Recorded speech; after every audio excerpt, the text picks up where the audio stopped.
মাটি আমার নবীর রওজায়।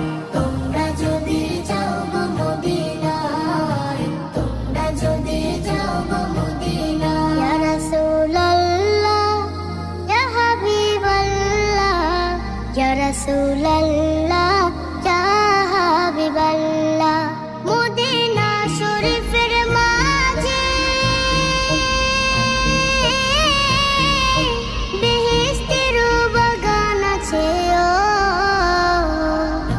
সেই বাগানে শুয়ে আছেন, সেই বাগানে শুয়ে আছেন প্যারা নবী মুস্তাফায়।